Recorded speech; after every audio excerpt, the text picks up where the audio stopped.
আর সবাইকে honours masters class 8 থেকে বাধ্যতামূলক পার্ট টাইম জব নিশ্চিত করা উচিত। আপনি এখন বলবেন পড়াশোনার ক্ষতি হবে, আমাদের যেসব থিওরিটিক্যাল পড়াশোনা এগুলো এমনিও বাস্তব জীবনে কাজে আসে না, আর ওয়ার্ল্ড স্ট্যান্ডার্ডের তো ধারে কাছে হইতেছে আমরা নাই।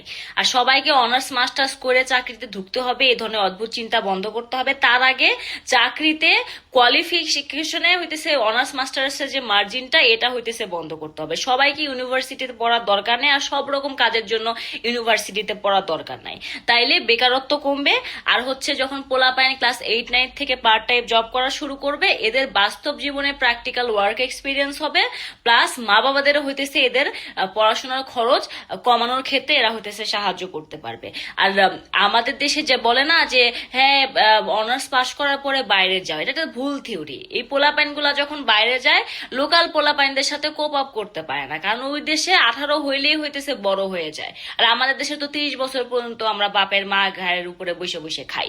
হ্যাঁ, আর গ্লোবাল ওয়ার্ক মার্কেটে এন্ট্রি লেভেলে যে এক্সপিরিয়েন্স লাগে এটা আপনি থিওরিটিক্যাল করে পাবেন না, তাই ফিল্ডে ওয়ার্ক এক্সপিরিয়েন্স খুবই দরকার।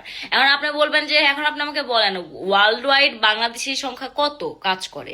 ওয়ার্ল্ড ওয়াইড গ্লোবালি সবকিছু মিলে না আপনি অরিজিনাল বাংলাদেশি হাতে গুনতে পারবেন। হ্যাঁ, কয়েকজন আছে বংশভূত। শুনেন, বংশভূতরা বেসিকলি হইতেছে বিদেশি, এরা জন্মায় অন্য দেশে, কথাবার্তা চিন্তা ভাবনা খাওয়া কালচার সবকিছু ভিন দেশি।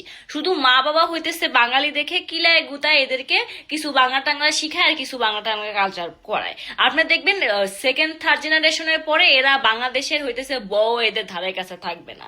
তাই আপনি যদি অরিজিনাল বাংলাদেশিকে গ্লোবাল মার্কেটে কোনো কিছু চান যে এটা সংখ্যায় বাড়ুক, তাহলে বিদেশি সিস্টেমের মতো এই পার্ট টাইম জব করা উচিত স্টুডেন্টদের। আর হচ্ছে এই অনার্স মাস্টার সবাইকে ইউনিভার্সিটিতে পড়া বন্ধ করা উচিত, প্র্যাকটিক্যাল নলেজ বেশি করা উচিত। اللهم نويت اصلي ركعتين